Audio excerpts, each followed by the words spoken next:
What if one of America's greatest military leaders almost walked away from the Army before anyone knew his name? That nearly happened to Colin Powell.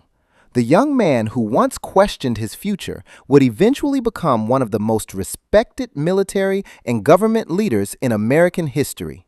Most people know Powell as a four-star general, but his story didn't begin with extraordinary achievements.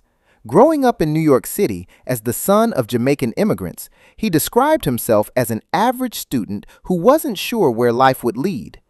Everything changed when he joined his college's ROTC program. For the first time, he discovered confidence, purpose, and a passion for leadership. Then came Vietnam. As an Army officer, Powell experienced the realities of combat firsthand. During one helicopter crash, he ignored his own injuries to rescue fellow soldiers trapped inside the burning aircraft, earning the Soldier's Medal for heroism. But here's the surprising part. Instead of believing every problem should be solved with military force, Powell reached the opposite conclusion. His experiences convinced him that war should only be fought when the mission was clear, the objectives were achievable, and overwhelming force could bring the conflict to a swift end.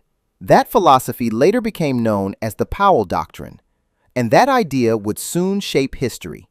In 1989, Powell became the first African-American chairman of the Joint Chiefs of Staff, serving as the nation's highest-ranking military officer.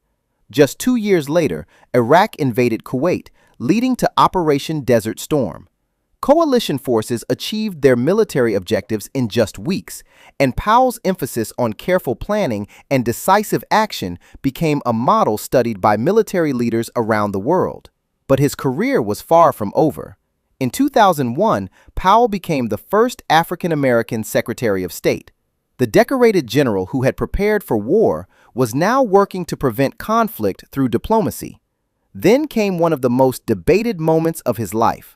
In 2003, Powell addressed the United Nations, presenting intelligence that claimed Iraq possessed weapons of mass destruction. Those weapons were never found. Powell later described that speech as a painful mistake that would remain part of his legacy. Yet perhaps that's what makes his story so remarkable. Colin Powell believed true leadership wasn't about being perfect.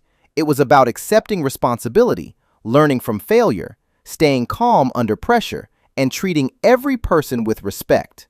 Today, his leadership principles are studied in military academies, universities, and businesses around the world.